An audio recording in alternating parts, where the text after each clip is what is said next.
Last night we had a small problem. We were one short for a minyan. The fast of Gedalia, we needed to read the Torah. As the sun set, I called Ben to see if he could come by to be our minyaneer. Immediately Ben said, "I'll be ready right away." 10 minutes later, almost 100-year-old Ben Rakowski walked into Chabad to complete the minyan. To Ben, this was nothing special and nothing worth noting. To me, each day of his life, and not just the length of his years, but the quality with which he imbues them, are worthy of note. Ben doesn't wait to see what life has in store. He stocks the shelves in advance, filling his time with Judaism, volunteerism, and friendships.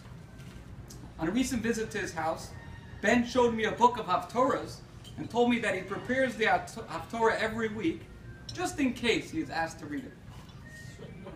Once, oh, that's what it is.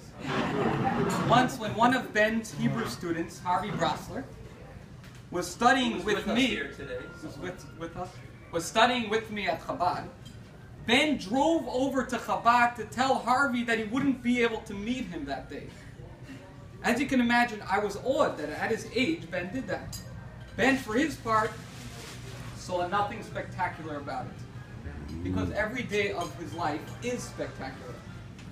I have to confess, my mornings are rough. While a Jew is supposed to be thinking about Hashem, the first moment upon arising, the first thing I think about is Ben Rakowski. How if I am 15 seconds late to shul, I've missed the boat and will spend the rest of the service trying to catch up to Ben. When Ben tells me about his time in the Navy and how he wore his tefillin throughout his tenure, I'm not surprised, because that's what kind of person Ben is. The fact that just a couple of years ago, Ben had his hip replaced at 96 years of age, give or take, and tackled that obstacle with grace and tenacity, able to drive and walk again, doesn't surprise me, because that's what kind of person Ben is. The fact that on one Shabbat, Ben walked from his home to Chabad over a mile trek that took him an hour at the age of 97 or 98 doesn't surprise me. It's Ben we're discussing after all.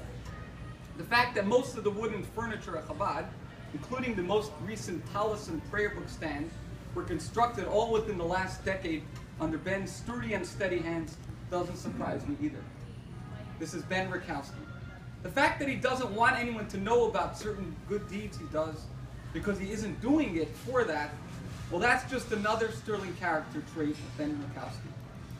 Ben, I know you don't like honor, which is why you deserve so much, not just because of your age, but because of your wisdom, your menschlichkeit, your love for all of us, who are your friends, or really your students, your derech eretz, proper way in which you conduct your life, and your devotion to Hashem and His Torah and mitzvot. Ben, we all love you and are so honored to be part of your remarkable life. Till 180 years.